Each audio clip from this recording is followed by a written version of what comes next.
first witness is Mrs. Lisa Felt.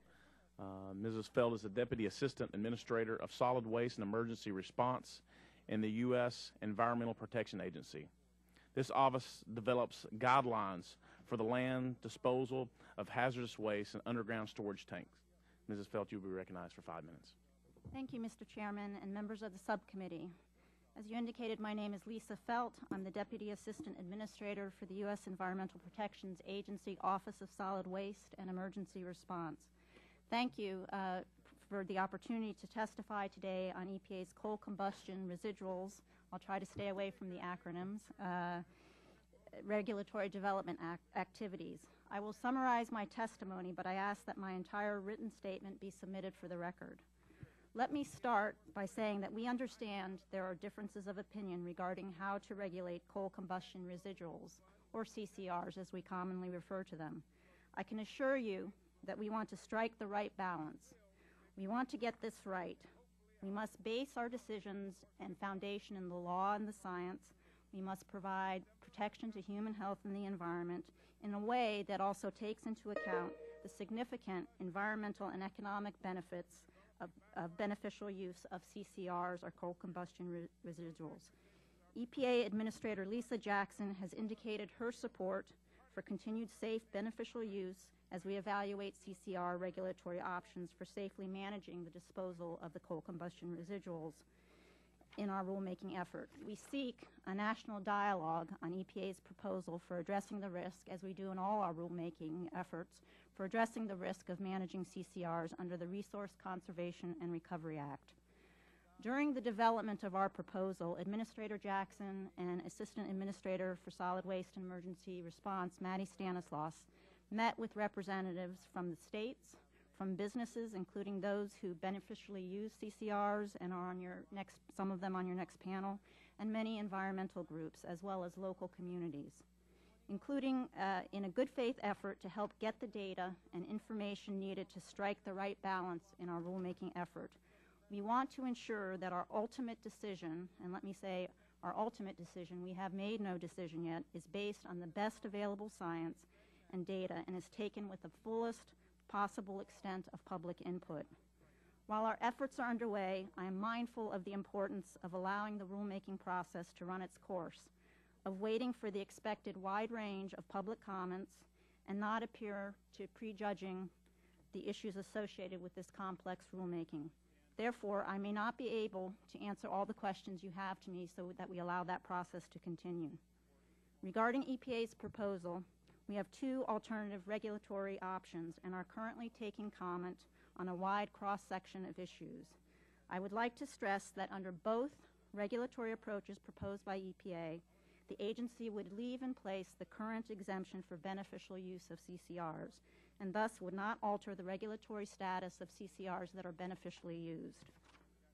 Large quantities of CCRs are beneficially used today in concrete, cement, wallboard, and other contained applications that EPA believes would not involve exposure to the public to unsafe contaminants. Responsible, environmentally sound, beneficial uses of CCR conserve resources, reduce greenhouse gas emissions, lessen the need for waste disposal units, and provide significant domestic economic benefits. We are seeking comment in the rule on all forms of beneficial use, as we have heard many different viewpoints. We remain committed to encouraging environmentally sound beneficial use of coal combustion residuals. CCRs that are disposed of, though, are one of the largest waste streams generated in the United States. CCRs contain constituents such as arsenic, cadmium, and mercury, which can pose threats to public health and the environment if improperly managed and disposed.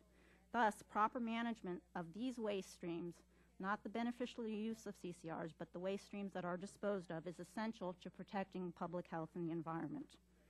Prior to our recent regulatory proposal, EPA, as has been acknowledged here, has had a long history of regulatory efforts regarding CCRs.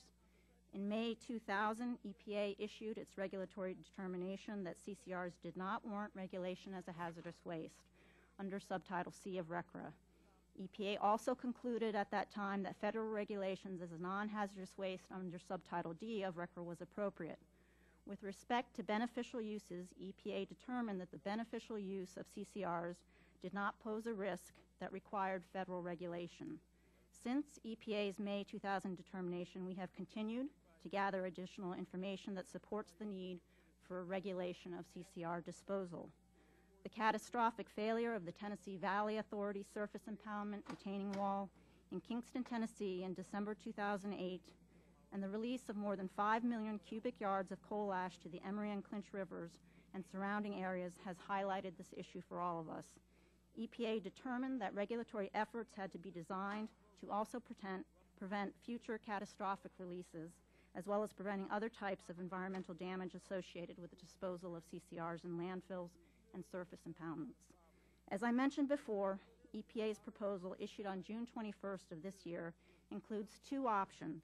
One alternative would list CCR when destined for disposal in landfills or surface impoundments as special waste subject to regulation under Subtitle C of RCRA, which would create a comprehensive program of federally enforceable regulations. Under the second alternative, EPA would regulate the disposal of CCR under Subtitle D of RCRA as a solid waste by issuing national minimum criteria and would be enforced through citizen suits or by the states. One of the issues that commenters have raised to EPA is that any regulation of CCRs under Subtitle C of RCRA will impose a stigma on their beneficial use and thus significantly curtail these beneficial uses.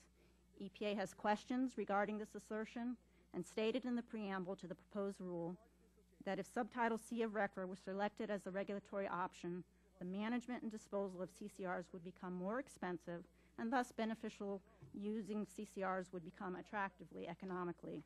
Past experience with other wastes regulated under RCRA Subtitle C suggests the increased cost of disposal as a result of Subtitle C regulations would create a strong economic incentive for increased beneficial use. However, because this issue has been raised and because EPA strongly supports the environmental sound beneficial use of CCRs, EPA is seeking comment and data on this issue.